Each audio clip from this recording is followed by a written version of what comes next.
devant le succès qu'a remporté cette proposition de webinaire, je pense qu'on va la renouveler assez régulièrement, comme ça, plus de personnes pourront en profiter. On va encore attendre les suivants.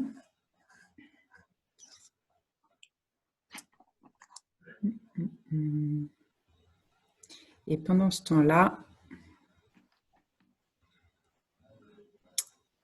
alors les règles pour ce, mais je le redirai peut-être un peu plus tard, les règles pour que le webinaire soit agréable pour tout le monde, c'est que l'idéal, c'est que les micros restent coupés.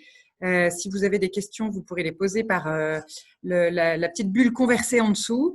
Je collecterai toutes les questions, vous pouvez les poser au fil de l'eau, comme ça permet de ne pas interrompre le discours. Et puis je reposerai ces questions à Marie à la fin. Si ce sont des questions qui sont un peu trop personnelles ou un peu qui concernent votre parcours et votre vécu, ben dans ce cas-là, je me permettrai de vous répondre de façon plus personnalisée et pas forcément immédiatement, mais dans les jours à venir, on vous recontactera pour discuter et puis pour pouvoir échanger si vous avez des problématiques un peu plus précises. Donc, on va tranquillement démarrer ce webinaire. Vous allez. Est-ce que vous m'entendez bien? Oui, très bien, on t'entend tous très bien. Donc, on va tous démarrer ce webinaire tranquillement. Vous allez continuer à vous loguer. N'hésitez pas à poser des questions via la petite bulle conversée. Pour ceux qui sont pas encore en micro coupé, est-ce que vous pouvez couper vos micros? Comme ça permettra d'éviter les bruits parasites. Voilà, super, merci beaucoup. Et puis, alors, je vais commencer par me présenter. Donc, moi, je suis Raphaël. Je suis la fondatrice de MedTech Care et avec Marie, avec qui va vous présenter la fertilité féminine, on a créé un programme qui s'appelle le programme Cocoon, qui est pour accompagner les patients qui ont intégré des programmes de prise en charge pour l'assistance médicale à la procréation. Donc là, il ne s'agit pas du tout de vous parler d'assistance médicale à la procréation, mais plus de fertilité naturelle. Et puis, on vous présentera, si besoin, un peu plus dans les détails. Donc, comment ça va se passer? Marie va vous expliquer un peu tout ça. Et puis après, on aura un temps de questions-réponses pendant une bonne trentaine de minutes. N'hésitez pas à poser toutes vos questions. Donc, c'est moi qui vais recevoir les questions par la petite bulle, la converser en bas. Et puis je les repasserai à Marie et puis on fonctionnera comme ça.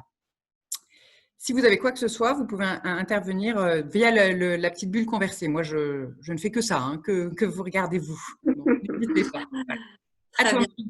Ouais, c'est bon de ton côté du coup, Raphaël, je peux débuter? Parfait. Oui, vas-y. Alors, à mon tour de me présenter, donc moi je suis Marie Barbeau, donc je suis infirmière, je suis la cofondatrice de MedTech Care, une structure créée il y a 1 an avec cette ambition de former les patients, de les former à leur maladie et à l'utilisation correcte de leur traitement. Donc Raphaël vous l'a dit, le premier programme de formation qu'on a mis en place, c'est effectivement Cocoon, pour ces couples qui rentrent dans des protocoles de PMA, de FIV et d'insémination. Donc aujourd'hui, je fais ces formations auprès de ces couples. Et puis, je me suis rendu compte lors de ces formations, parfois du manque de connaissances sur la fertilité. En tout cas, j'ai beaucoup de questions en fait sur cette fertilité. Et donc, l'idée de ce webinaire, c'était de pouvoir se dire, commençons, avant de parler d'infertilité, commençons par parler de fertilité, parce que souvent, ce sont des connaissances qui remontent au cours de 4e. Donc, ça fait un petit peu loin. Et puis voilà. Donc, l'idée simplement, c'est de parler de fertilité, de fécondité et de reproduction. Et donc voilà, l'idée c'est de passer 30 minutes ensemble pour pouvoir mieux comprendre en fait comment ça fonctionne. Ce webinaire, il fait suite également à la journée nationale de l'infertilité qui a eu lieu il y a quelques jours. Une journée hyper intéressante et enrichissante entre professionnels de santé, donc dans le domaine de cette PMA. Et on a pas mal échangé, notamment sur tout ce qui était loi de bioéthique et puis toutes les nouvelles thérapeutiques qui existent en fait pour pouvoir soigner cette maladie de l'infertilité. Peu importe, on va parler de fertilité. Aujourd'hui, une demi-heure. Donc, dans un premier temps, je vais vous parler de façon un petit peu scolaire, peut-être de la fertilité naturelle.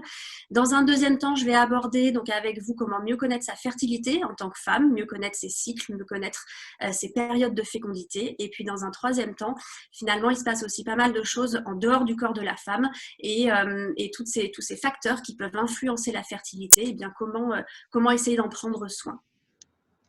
Est-ce que c'est bon pour vous? Ouais. Ouais. Donc voilà, première approche, eh bien, la fertilité, la fécondité naturelle, c'est une histoire de cycle et d'hormones. Alors comment ça se passe? Eh bien, cours de quatrième, le schéma le schéma de l'organe reproducteur de la femme. Vous avez, donc je vais vous faire juste un petit rappel anatomique pour débuter. Vous avez ici le vagin, ici le col de l'utérus, qui se situe ici et qui est assez grand hein, parce qu'il y a même ce petit couloir ici qui fait partie du col de l'utérus. Et puis ce muscle ici qui s'appelle le muscle, c'est l'utérus. À l'intérieur, donc il y a la cavité qui s'appelle la cavité utérine. Et puis cette partie ici qui est l'endomètre qui tapisse en fait la cavité à l'intérieur de l'utérus. De part et d'autre de cet utérus partent des trompes, une trompe ici et puis une trompe de ce côté, qui s'appellent les trompes de Fallope, qui font 10 cm à peu près de long. Et puis cette trompe se termine par un pavillon, on appelle le pavillon de la trompe, qui ressemble un peu à une anémone, avec des petits fils au bout, qui vont aller entourer en fait cet organe-là qui s'appelle l'ovaire. Voilà, ça c'est un petit rappel anatomique. Alors comment se passe la fécondité naturelle? Eh bien, lors d'un rapport sexuel, les spermatozoïdes sont déposés en fait au niveau du vagin, au niveau du col de l'utérus, et ces spermatozoïdes vont débuter une longue ascension pour aller à la rencontre de l'ovocyte, en passant d'abord par ce col de l'utérus, favorisé par ici la glaire cervicale qui est sécrétée par le col, qui est une substance qui permet de favoriser le passage des spermatozoïdes. Ces spermatozoïdes vont remonter dans la cavité à l'intérieur de l'utérus. Et ensuite va débuter le passage des trompes qui se situent ici et vont aller à la rencontre de l'ovocyte dans le tiers supérieur de cette trompe. Et puis du côté de l'ovocyte, eh bien l'ovocyte, lui, chaque mois, il est sécrété par l'ovaire qui est ici pour être déposé dans les trompes. Et lorsque les spermatozoïdes sont présents, eh bien a lieu la rencontre entre un spermatozoïde et un ovocyte. C'est ce qu'on appelle la fécondation. Cette fécondation, c'est la rencontre entre les chromosomes du spermatozoïde et les chromosomes de l'ovocyte, donc les chromosomes de l'homme et les chromosomes de la femme. Ça forme un œuf qui va se diviser, et donc à partir du moment où ça se divise, on appelle ça un embryon. Cet embryon, lui, il va faire un trajet en sens inverse, c'est-à-dire qu'il va continuer à se diviser et à se multiplier, du coup, en faisant le trajet en sens inverse. Pendant presque 5 jours, l'embryon va descendre la trompe jusqu'ici, pour arriver dans la cavité à l'intérieur de l'utérus, pour être brassé encore 2 ou 3 jours avant de se nider. Donc la nidation va se faire dans l'endomètre et entre-temps l'endomètre aura été épaissi, elle aura subi des transformations, elle va s'épaissir et va pouvoir accueillir en fait l'embryon qui va se nider dans l'endomètre de l'utérus. Alors, qu'est-ce qui se passe s'il y a cette nidation? Eh bien, le cycle, le corps va se préparer pour 9 mois de grossesse. Et si cette nidation ne se fait pas, eh bien, le cycle de la femme va se remettre en transformation et va reprendre en fait un nouveau cycle qui va débuter par la desquamation, le fait que cet endomètre parte pour se renouveler et c'est le début des règles. Voilà comment se passe la fécondité naturelle. Alors, pour mieux comprendre cette fertilité, eh bien, je vous ai dit qu'il fallait qu'un ovocyte puisse avoir une rencontre avec un spermatozoïde. Eh bien, cet ovocyte, il est produit par l'ovaire. Donc, on va aller voir un petit peu plus ce qui se passe au sein de l'ovaire. À l'intérieur de cet ovaire, qui est ici représenté sur ce schéma, eh bien, cet ovaire, il a un cycle qui lui est propre, qui dure 28 jours. Il est séparé en 2 périodes. La première période qu'on appelle la période préovulatoire, qui est du premier jour jusqu'à l'ovulation. Ça, c'est la période préovulatoire. L'ovulation, c'est le fait que l'ovocyte sorte de l'ovaire. Et puis la période post-ovulatoire, qui se situe ici et qui fait systématiquement 14 jours chez une femme. Alors, si je reprends un petit peu, le premier jour du cycle de l'ovaire, c'est le premier jour des règles. Un cycle se débute par le premier jour des règles. Eh bien, alors que l'endomètre subit des transformations avec ces règles, eh bien, à l'intérieur de l'ovaire, ces petits follicules qui sont ici ont été recrutés. Ils sont en nombre d'une petite dizaine à peu près sur chaque ovaire et ils vont entrer en maturation, ils vont se mettre à grandir et à grossir. Et au 6e jour, il n'y en a qu'un seul qui va être sélectionné pour grandir et il s'appelle le follicule de De Graaf. Et donc celui-ci, il arrive à maturation tac, pratiquement au 11e jour. Le follicule ici fait presque 2 cm. Alors, juste un petit rappel, hein, peut-être parce que je ne veux pas vous perdre dès maintenant, mais juste le petit rappel, c'est que le follicule, c'est vraiment ce sac qui entoure en fait l'ovocyte qui est ici. L'ovocyte, c'est la gamète de la femme, et le follicule, c'est ce qui lui permet de grandir et de l'entourer. Voilà, c'est une forme de sac. Donc, au 11e, 12e jour, le follicule, en fait, il arrive à maturation. Eh bien, cet ovocyte va sortir du follicule et de l'ovaire, va être capté par le pavillon de la trompe et être déposé dans la trompe de Fallope. Très bien. Et ensuite, ce follicule, lui, eh bien, il se transforme en corps jaune. Donc ça va peut-être vous rappeler aussi vos cours de 4e. Ce corps jaune qui se transforme et qui, pendant 14 jours, va jouer un rôle important aussi dans la fertilité. Et puis, au bout de ce 28e jour, eh bien, soit il y a une nidation entre-temps et l'ovaire va continuer à sécréter, à jouer son rôle avec ce corps jaune, soit il n'y a pas de nidation et à ce moment-là, les règles réapparaissent et on revient sur un premier jour de cycle. Alors, vous allez me dire, c'est bien joli tout ça, mais comment est-ce que tout ça, ça s'orchestre? Comment est-ce que les choses peuvent évoluer? Eh bien, les cycles s'orchestrent grâce à des hormones. C'est des substances, donc ces hormones, il y en a plusieurs. Peut-être que vous avez déjà entendu parler, en fait, de certaines de ces hormones. Il y a la FSH et la LH, ces 2 hormones qui sont sécrétées par le cerveau. Et puis, les œstrogènes et la progestérone, qui sont, elles, sécrétées par l'ovaire et plus spécifiquement par ces follicules, par les petits sacs dont je vous ai parlé. Alors, ces hormones, elles jouent un rôle hyper important dans la fertilité, puisqu'elles permettent en fait elles permettent de transmettre des messages, voilà, et elles permettent en fait à tous ces cycles de s'orchestrer. Donc, la FSH, elle est sécrétée par le cerveau pour faire grossir les follicules. La LH, elle est sécrétée par le cerveau pour faire sortir le follicule de l'ovaire. Et puis les oestrogènes, elles vont avoir un rôle au niveau elles vont avoir un rôle pour débuter la maturation de la paroi de l'endomètre et la progestérone aussi. Donc si je reprends la slide d'avant, avec l'intervention des hormones au niveau de ce cycle de l'ovaire, eh bien, on voit ici que ces follicules, sous l'influence de la FSH, de l'hormone, eh bien, ça va leur permettre de grossir et de grandir jusqu'à l'ovulation. Ensuite, l'ovulation, elle a lieu sous l'influence, elle, de cette hormone, la LH, qui va permettre en fait l'ovulation. Et puis, ce corps jaune qui se transforme et qui lui sécrète de la progestérone, qui lui va avoir un rôle important pour préparer la muqueuse utérine. Ces follicules, avant que ce soit un corps jaune, en fait, ce follicule ici, il sécrète également des oestrogènes.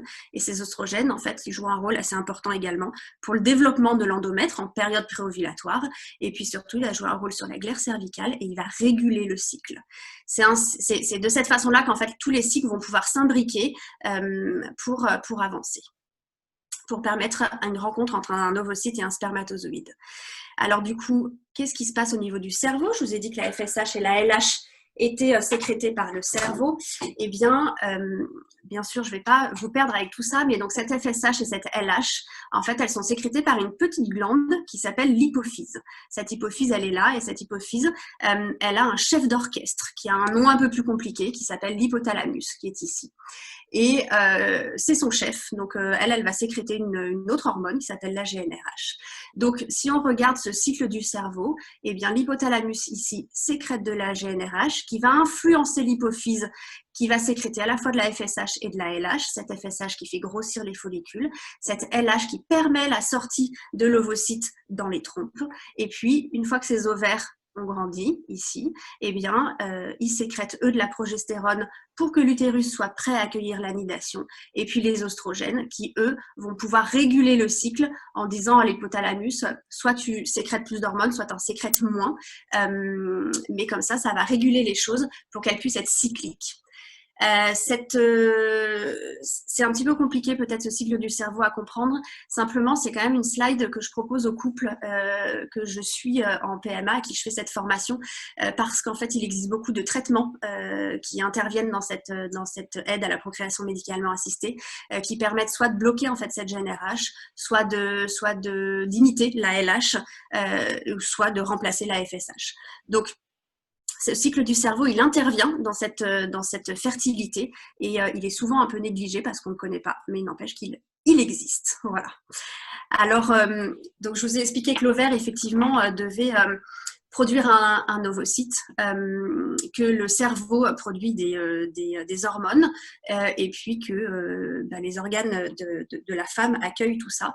Et bien, pour que puisse se passer la nidation, c'est-à-dire l'accueil, pour qu'on puisse accueillir, en fait, que le corps de la femme puisse accueillir l'embryon et l'accepter et l'accueillir correctement, et bien, l'utérus a lui aussi également un cycle qui lui est propre.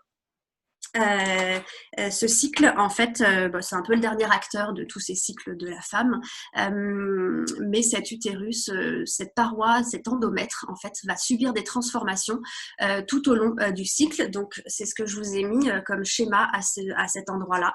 Vous avez un cycle, en fait, qui dure donc 28 jours, et puis en vertical, ici, c'est l'épaisseur de la paroi de l'utérus, donc de cet endomètre. Et on voit qu'effectivement, sur les premiers jours, donc c'est les règles, ça veut dire que cette paroi, en fait, elle se détériore, elle tombe, c'est les règles. Et puis, cette première partie de période préovulatoire sur lesquelles les oestrogènes vont débuter, en fait, la maturation et l'épaississement de cet endomètre.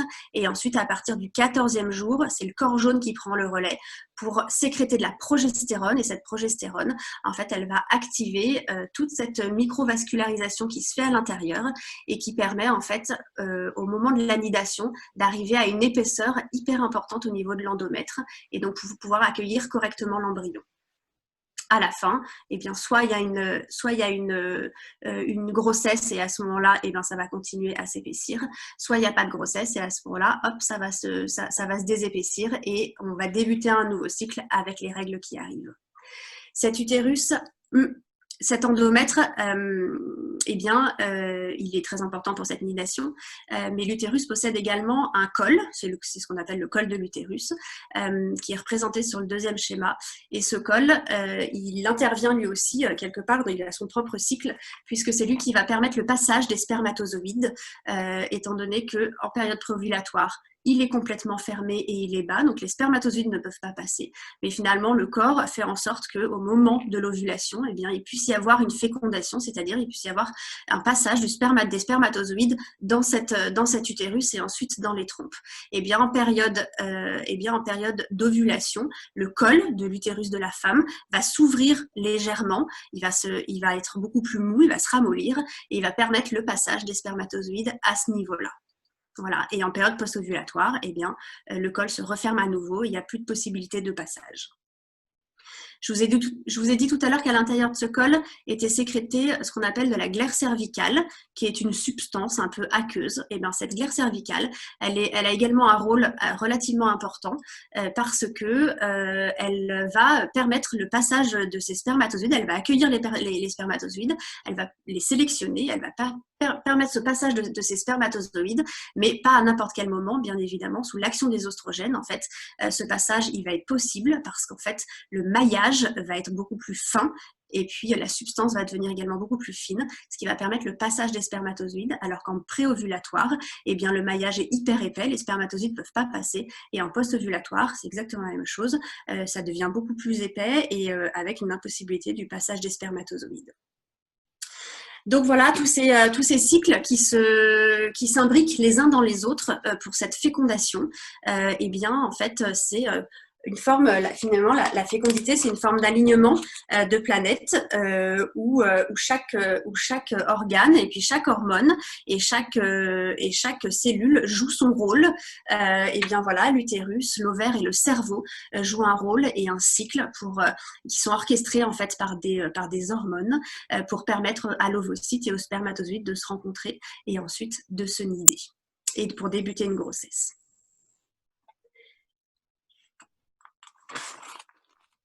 Alors vous allez me dire, bon, bah, tout ça c'est très bien, mais comment est-ce qu'on peut mieux se connaître, nous, en tant que femmes, pour connaître en fait sa fertilité, sa propre fertilité en fonction de son cycle?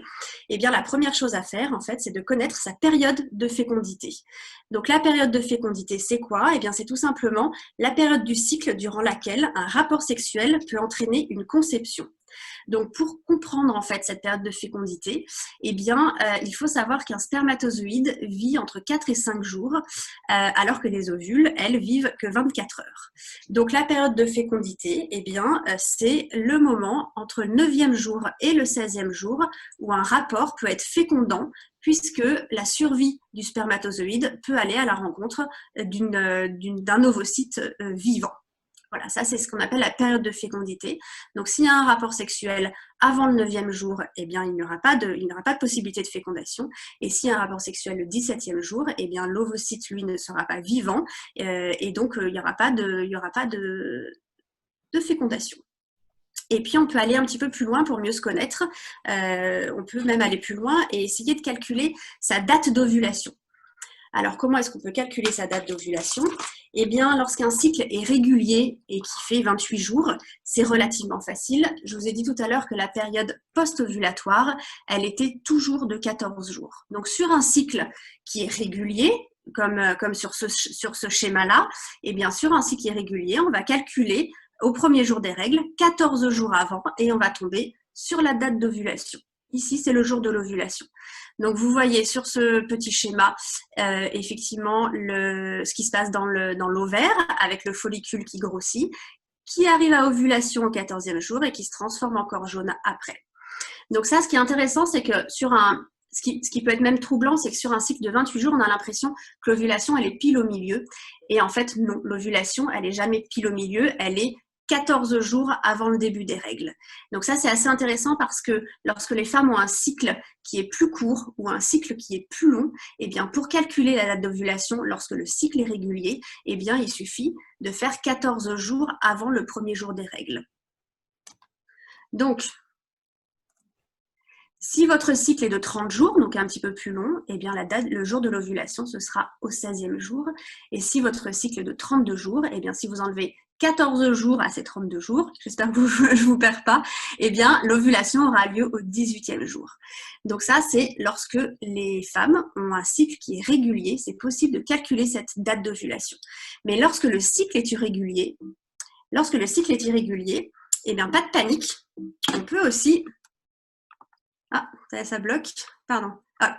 Donc, quand le cycle est irrégulier, eh bien, on peut aussi avoir des techniques qui peuvent permettre en fait de mieux calculer cette période de fécondité ou cette date d'ovulation. Donc, vous pouvez en fait, il existe des tests d'ovulation urinaire. Donc, ces tests, vous les achetez en pharmacie et eux, ils détectent le taux de LH dans les urines. Donc, l'hormone LH, je vous ai dit tout à l'heure que c'est celle qui, quand elle faisait un pic, qui déclenchait l'ovulation. À partir du moment où ce test devient positif, eh bien, vous rentrez dans cette période d'ovulation parce que vous êtes sûr que l'ovulation va arriver quelques heures plus tard. Vous pouvez également avoir ce petit moyen qui s'appelle la courbe de température. Au moment de l'ovulation, lorsque le follicule se transforme en corps jaune, ce corps jaune sécrète de la progestérone. Et la progestérone a une influence sur le corps, c'est qu'elle fait élever la température corporelle de quelques dixièmes de degré. Donc, si vous prenez votre température tous les jours, vous allez vous apercevoir qu'en fait, vous avez une phase où votre température va se mettre à augmenter. Et ce jour-là, eh bien, ce sera votre jour d'ovulation. Donc, cette courbe de température, elle vous permet, quand votre cycle est irrégulier, de voir à peu près à quel moment en fait, l'ovulation peut avoir lieu. Et puis la dernière chose, cette dernière technique qui est un petit peu moins glamour, mais cette glaire cervicale dont je vous ai parlé tout à l'heure, elle est sécrétée au niveau du col. Et puis cette glaire cervicale, en fait, elle change d'aspect. Donc d'aller regarder comment est cette glaire cervicale, ça permet de savoir si au moment de l'ovulation, eh bien, elle est beaucoup plus transparente, elle est filante, un petit peu en aspect de blanc d'œuf. Et donc ça permet de se dire, ok, là je rentre dans une période d'ovulation. Donc, alors je rêvais de dire cette phrase, notamment depuis le début du confinement, pour les personnes derrière vos écrans qui est en désir de parentalité ou de grossesse. Eh bien, lorsque vous connaissez cette période de fécondité et plus spécifiquement le jour de l'ovulation, eh bien, il faut oublier les gestes barrières et la distanciation sociale parce que c'est le bon moment pour concevoir. Voilà, et puis pour les autres qui veulent remettre cette démarche ou ces projets à plus tard, eh bien, effectivement, soyez prudents et puis pendant cette période, eh bien, vous respectez la distanciation et puis surtout, vous choisissez votre propre geste barrière. On va arriver à la troisième partie de cette présentation, de ce webinaire. Donc, on a vu comment la fertilité fonctionnait de façon naturelle. On vient de voir comment mieux connaître en fonction de ses cycles, cette période de fécondité, cette date d'ovulation. Eh bien, prendre soin de sa fertilité au quotidien, c'est également important puisque je vais vous parler en fait des facteurs qui influencent la fertilité. Tout ne se passe pas que dans le corps de la femme. Il y a pas mal de facteurs qui peuvent être même exogènes et qui influencent souvent négativement cette fertilité. Donc, mon intention, c'est pas de vous donner des conseils ou de vous dire il faut faire ci ou il faut faire ça, mais c'est simplement de vous donner des informations fiables qui peuvent vous permettre en fait de faire vos choix de façon éclairée. Et bien évidemment, je suis absolument là pour juger personne ou pour juger votre mode de vie. Mais sachez que parfois, quand on a ces informations, on peut prendre ses décisions et faire ses choix de façon éclairée. Donc oui, un mode de vie sain favorise la fertilité. On parle beaucoup de tabac, de cannabis, de mauvaise alimentation ou de perturbateurs endocriniens. Eh bien, tous ces toxiques en fait qui font partie quelque part de notre quotidien sont extrêmement négatifs pour la fertilité. Les conséquences du tabagisme notamment, puisque une femme a 15% de chances de moins, de chances de grossesse de moins, une femme qui fume par rapport à une femme qui ne fume pas. Et puis ce tabac agit vraiment négativement sur cette fertilité. La bonne nouvelle pour le tabac, c'est que, et c'est pareil pour la consommation de cannabis, la bonne nouvelle, c'est qu'à l'arrêt en fait du tabac, eh bien ces effets ce pourcentage redevient exactement le même que pour une femme qui ne fume pas. Donc il est souvent conseillé en fait en désir de grossesse ou en projet parental d'arrêter le tabac même presque 3 mois en fait avant. Et pourquoi 3 mois? Parce qu'en fait les petits follicules sont recrutés presque 3 mois avant de faire partie du cycle. Donc c'est souvent des conseils qui sont assez bienveillants pour la femme de ce côté-là. L'alimentation, alors choisir les bons aliments participe à un meilleur équilibre de vos cycles et apporte aussi de nombreux nutriments utiles à la fertilité. Donc, pour préserver cette fertilité, il vaut mieux éviter effectivement tous les aliments qui contiennent des perturbateurs endocriniens. Je vais vous en parler un tout petit peu après, ces perturbateurs endocriniens, mais ils sont présents effectivement dans l'alimentation. Donc oui, une alimentation équilibrée, oui, une alimentation bio. Il faut simplement savoir que dans tous les plats qui sont pré-cuisinés et qui sont entourés de plastique, qui sont à réchauffer, il y a énormément de perturbateurs endocriniens dedans et il vaut mieux les éviter. Et puis également, tous les aliments qui contiennent des additifs, c'est-à-dire tous ceux qui ont un E avec des petits chiffres après. Tous ces aliments, ils sont à éviter dans la fertilité. Les perturbateurs endocriniens, qu'est-ce que c'est? Eh bien, c'est simplement des produits dont les toxiques sont capables de mimer en fait les certaines hormones et donc en fait ils induisent des infertilités. Ces perturbateurs endocriniens, ils sont à la fois très négatifs pour la femme quand elle choisit d'avoir un enfant, mais ils sont également très négatifs pour l'enfant, pour le fœtus, puisqu'ils interviennent directement sur la production des gamètes, ce qui fait qu'il y aurait une transmission transgénérationnelle où l'enfant à naître pourrait naître en fait avec des infertilités probables à l'âge adulte. Donc ces perturbateurs endocriniens, mine de rien, ils agissent c'est une sorte de double peine parce qu'ils agissent à la fois chez la femme et à la fois chez le bébé qu'elle porte au moment de la production en fait de ces gamètes. Perturbateurs endocriniens, alors il y en a un petit peu de partout. Il y en a un peu de partout, il y en a surtout dans les aliments, il y en a également dans les produits d'hygiène, dans les cosmétiques. Il y en a énormément dans les vêtements quand on les achète et qu'on les lave pas. Il y a beaucoup de perturbateurs endocriniens. Donc pour le Black Friday, là, je pense qu'il vaut mieux laver les vêtements à partir de demain. Et puis, il y en a beaucoup dans les cigarettes et on n'y pense pas, mais il y en a également dans les produits ménagers. Donc, des petits conseils, privilégier le naturel, les cosmétiques bio. Il y a pas mal de petites applications qui existent pour savoir aujourd'hui au niveau de ces cosmétiques qu'est-ce qui est bourré de perturbateurs endocriniens ou pas. Donc, le mode de vie sain, oui, favorise la fertilité. Et puis, il y a souvent une question qui se pose, c'est est-ce que trop mince ou trop ronde? Est-ce qu'il existe un poids idéal pour prendre soin de sa fertilité? Alors, les chiffres, c'est les suivants. 12% d'infertilité sont causés par un problème de poids. Donc effectivement, en fait, quand on rentre dans une maigreur excessive ou dans un excès de poids, ça provoque des troubles de l'ovulation. Donc il y a deux solutions à ça, hein. Ça veut dire un peu d'exercice physique. Il est conseillé de faire 30 minutes d'exercice par jour et puis une alimentation équilibrée. Ça ne signifie pas que des personnes en surpoids ou trop minces n'ont aucune chance de tomber enceinte ou d'avoir une grossesse naturelle, mais en tout cas, ça signifie que ces maigreurs excessives ou ces excès de poids, parfois il faut savoir peut-être les gérer en fait avant de débuter ces projets parentaux. Voilà. Et puis, une autre chose, cette difficile question de l'âge chez la femme, trop jeune, trop vieille, est-ce qu'il y a un âge idéal pour tomber enceinte? Eh bien, pour répondre à cette question, en fait, il faut savoir que chaque femme vient au monde avec un nombre limité d'ovules. C'est ce qu'on appelle la réserve ovarienne. Et au fur et à mesure en fait du temps, eh bien cette réserve ovarienne s'appauvrit tant en qualité qu'en quantité, et ce jusqu'à la ménopause. Donc oui, l'horloge biologique, elle est présente, c'est une réalité, et un choix de grossesse relativement tôt améliore les chances de réussite. Le taux de fertilité naturelle par cycle à 25 ans, il est à 25%. Ça signifie qu'en fait, à 25 ans, quand il y a un rapport qui peut être fécondant, eh bien, il y a une chance sur 4 de tomber enceinte. À 35 ans, ce taux de fertilité naturelle, il tombe à 12,5%. Et à 42 ans, il est à 6%. Ça ne veut pas dire que vous ne pouvez pas tomber enceinte si vous avez 42 ans. Ça veut dire que vous mettrez plus de temps.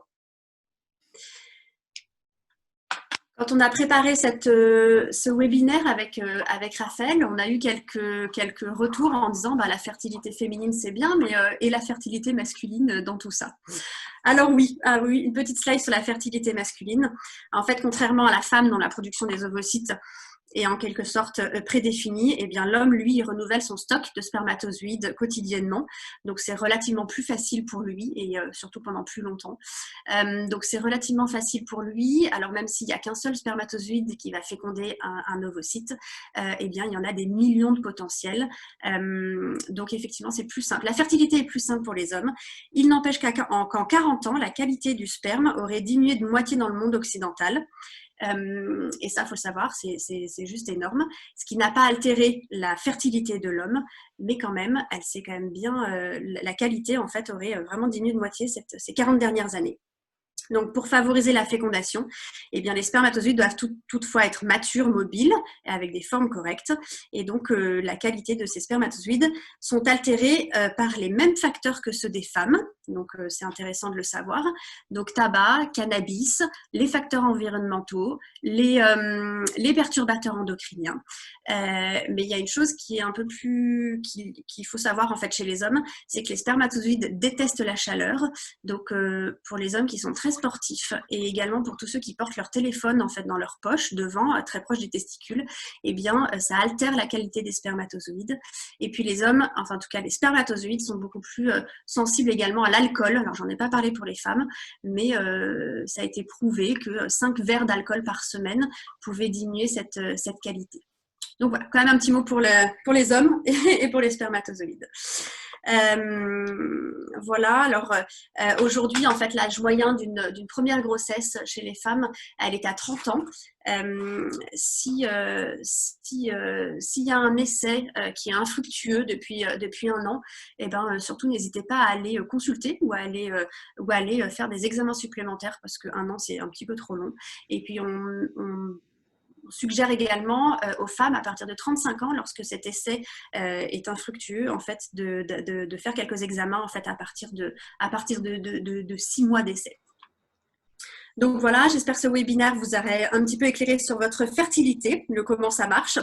J'espère que vous aurez peut-être un petit peu mieux compris votre propre fertilité en fonction de vos cycles, et puis que toutes ces informations sur l'influence de la fertilité je vous souhaite d'adopter un mode de vie relativement sain et équilibré pour en prendre soin. Donc, n'hésitez pas à poser vos questions. Alors, j'en ai déjà quelques-unes, mais vous pouvez poser vos questions dans la petite bulle conversée. Marie y répondra. Pour ceux qui ont des questions qui sont un peu plus personnelles, eh bien, n'hésitez pas à les poser et puis on vous recontactera derrière pour discuter un peu plus si vous avez besoin d'échanger de façon un peu plus personnelle. N'hésitez pas, comme ça, on pourra prendre contact avec vous. Alors, Marie, je vais Je ne vois commencer. pas, moi, les questions, Raphaël. Oui, je te les pose. Oui, c'est normal que tu ne les vois pas. Alors, j'ai Estelle qui voudrait que tu reparles un peu plus de l'AMH, s'il te plaît. L'AMH, ok. Ok, c'est l'hormone antimullérienne. Donc, c'est une hormone qui est le reflet de la réserve ovarienne. Cette réserve ovarienne, en fait, c'est la quantité de follicules disponibles dans le corps de la femme et qui va finalement diminuer en taux de la puberté jusqu'à la ménopause.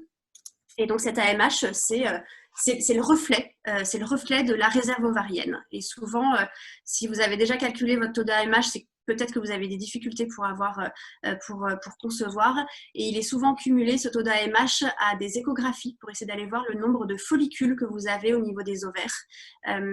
Et puis donc, ce regard là-dessus, sur ces deux choses, permettre en fait au médecin de savoir quel protocole on va vous proposer en fait pour vous aider à avoir des enfants. Ok.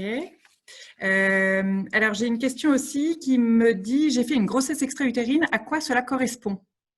Ouais.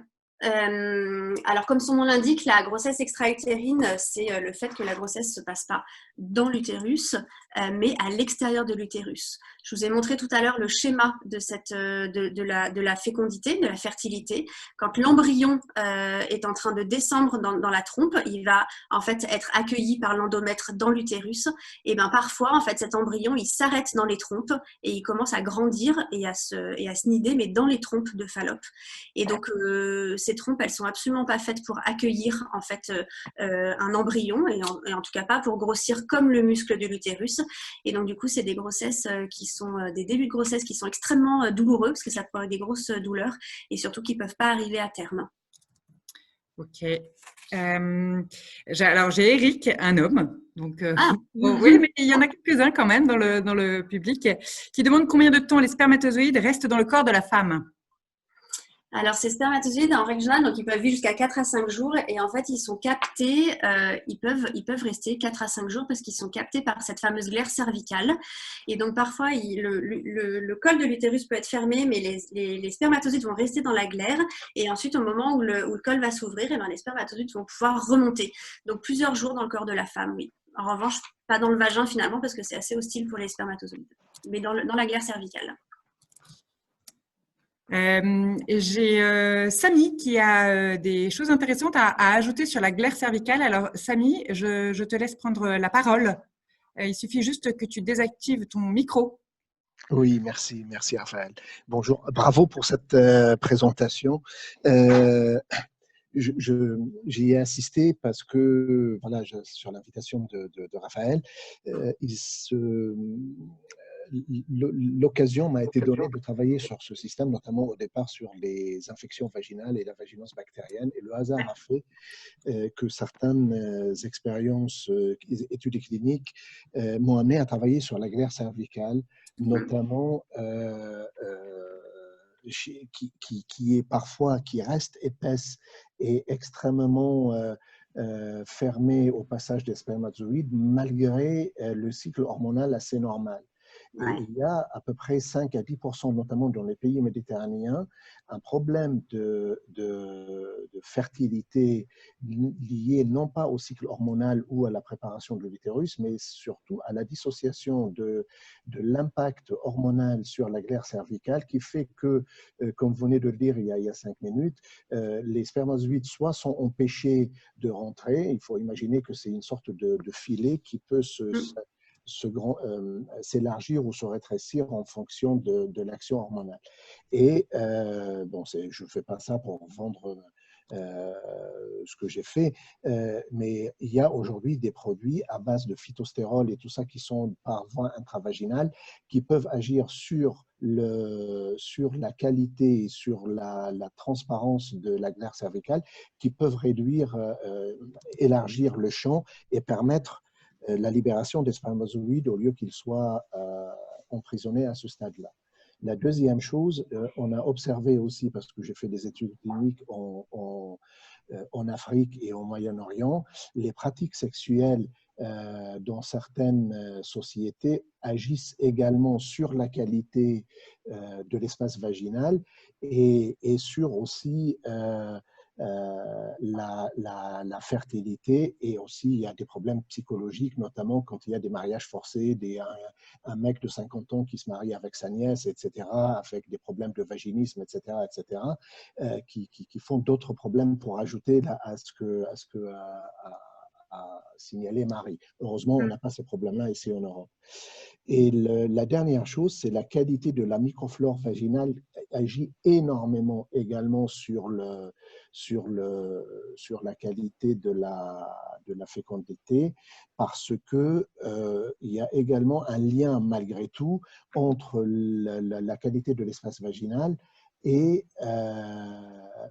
lié au pH, parce que c'est un moyen, un environnement hostile, fait que en fait, les spermatozoïdes en bons soldats veulent assez quitter cet environnement hostile et tout ça. Et l'utilisation des lubrifiants qui sont souvent donnés par certains médecins ou certains praticiens là, pour augmenter probablement les chances de libération de spermatozoïdes est une très mauvaise idée, parce que ça augmente le pH vaginal, on passe de 4,5 à 8 à peu près, et ceci agit néfastement à la fois sur le corps de la femme, mais aussi sur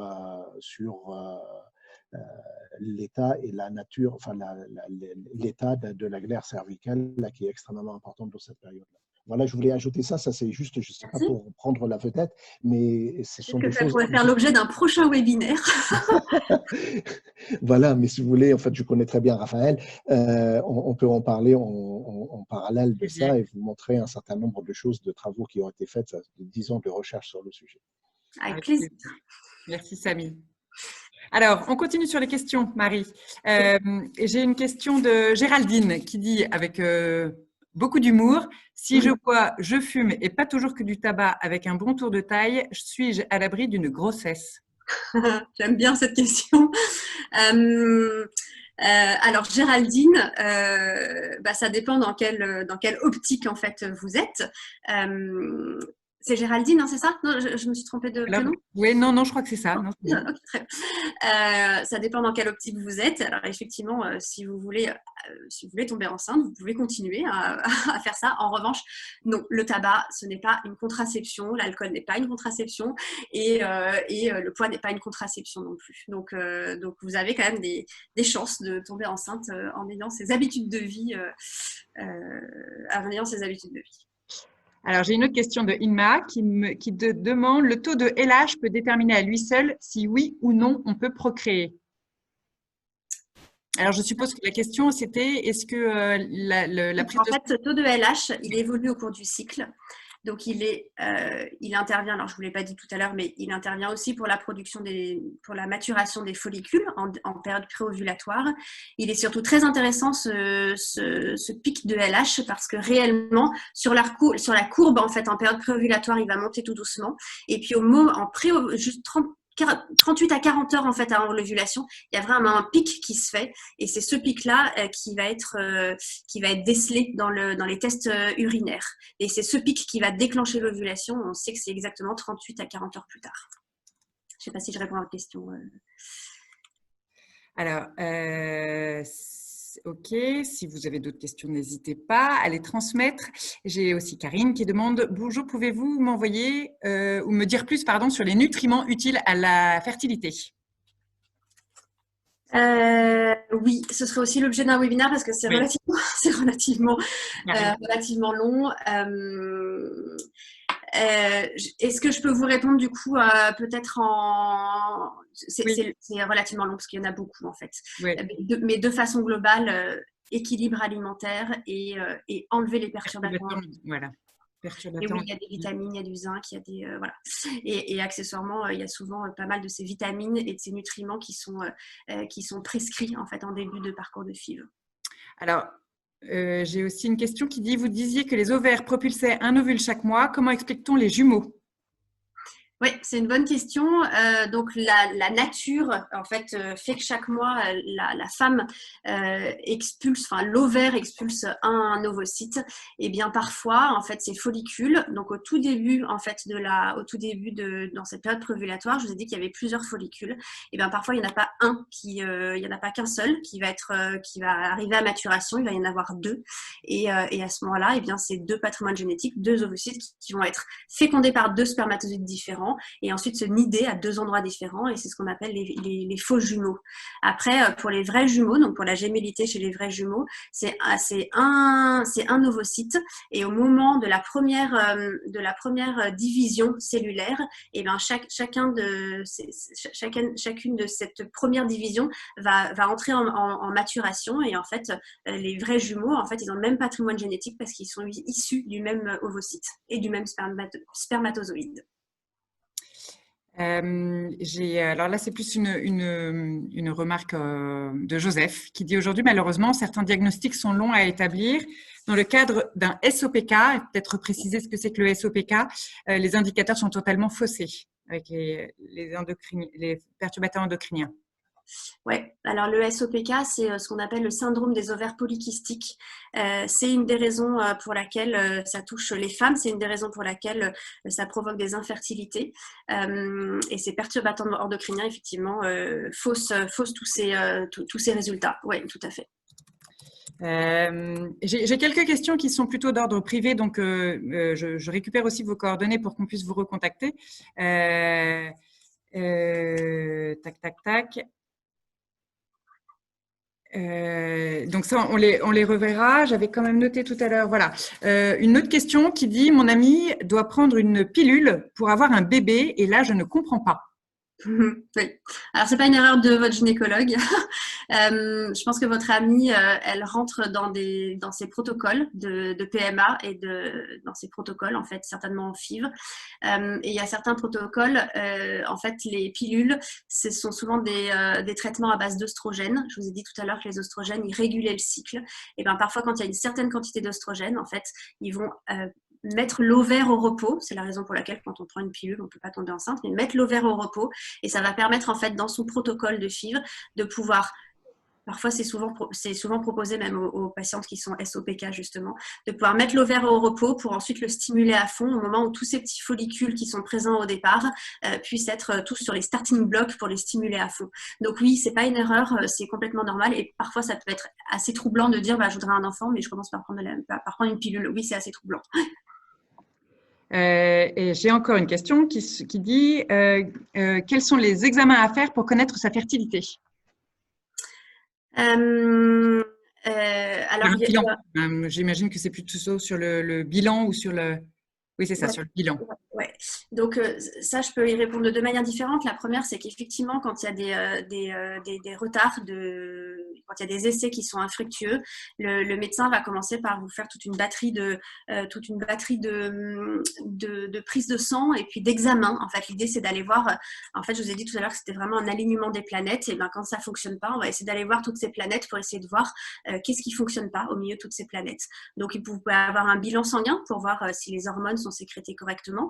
Vous pouvez avoir, pour aller voir l'utérus, à l'intérieur de l'utérus, est-ce qu'il n'y a pas des difficultés, des kystes ou un endomètre ou une endométriose. Et donc, en fait, il y a des examens qui portent des noms un peu barbares, hein, que vous pouvez faire. C'est l'hystéroscopie. Et puis, ensuite, pour aller voir éventuellement les trompes, parce que si la trompe est bouchée, forcément, il y aura une difficulté de fécondation. Eh bien, c'est ce qu'on appelle l'hystérosalpingographie. Enfin, voilà, tout un tas d'examens. Il ne faut pas que ça vous fasse peur. C'est simplement, parfois, il suffit de trouver en fait la cause de l'infertilité fertilité et de la traiter pour que ça fonctionne. Et puis la deuxième chose, c'est qu'il y a un centre à Créteil qui propose pour toutes les femmes, quel que soit leur âge et quel que soit leur projet, d'avoir un bilan global de fertilité. Ça s'appelle un check fertility, qui leur permettent en 2 heures ou 2 heures et demie en fait de savoir leur potentiel de fertilité plus tard. Et donc ça, c'est des petites innovations qui existent aujourd'hui et qui permettent en fait de pouvoir se projeter, hein, soit de débuter en fait ce projet parental, soit de se projeter pour plus tard en disant est-ce que j'ai pas de difficultés particulières pour envisager une grossesse peut-être dans 5 ans ou dans 6 ans, ou quand j'aurai rencontré la bonne personne. Alors, on a encore le temps de prendre une ou deux questions. Là, j'en ai une on parle beaucoup de ménopause précoce. À quoi cela correspond-il réellement? Eh bien, la ménopause précoce, c'est cette fameuse réserve ovarienne qu'on peut calculer grâce à l'AMH. J'espère que tout le monde aura compris. Eh bien, c'est lorsque cette réserve ovarienne s'appauvrit plus rapidement. Et donc, il y a des femmes parfois qui ont une réserve ovarienne qui est basse et qui va s'appauvrir avant l'âge de la ménopause. Ça s'appelle une ménopause précoce, plutôt. Ok. Là, je crois qu'on arrive au bout. Oui, il y a encore des questions plus perso, mais ça, on s'en occupera. Alors, il y avait une question aussi sur celle-là.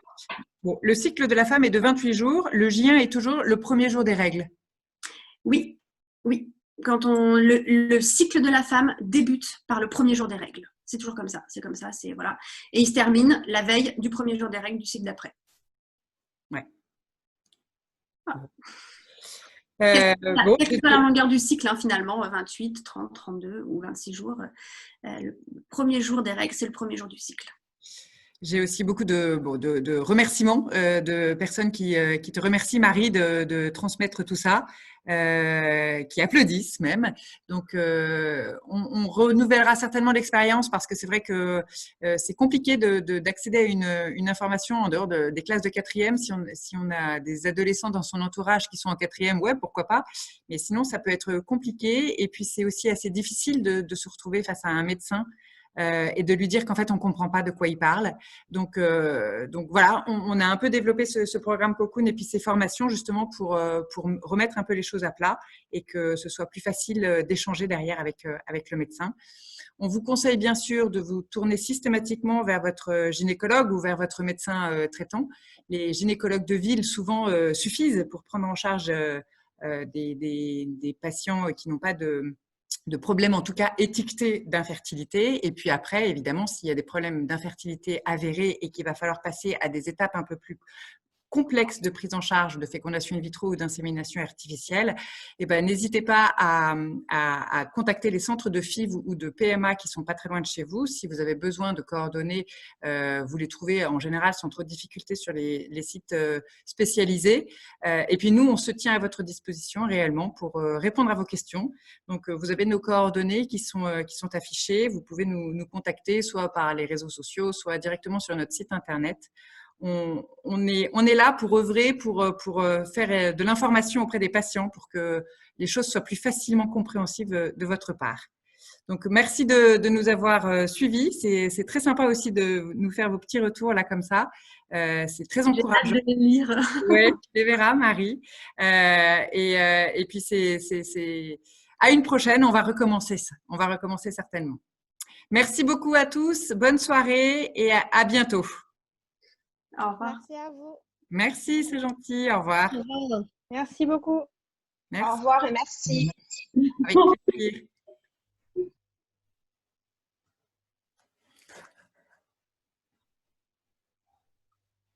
Ah, bonjour de Anna.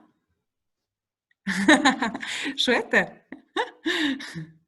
Et embrassez-la de ma part aussi.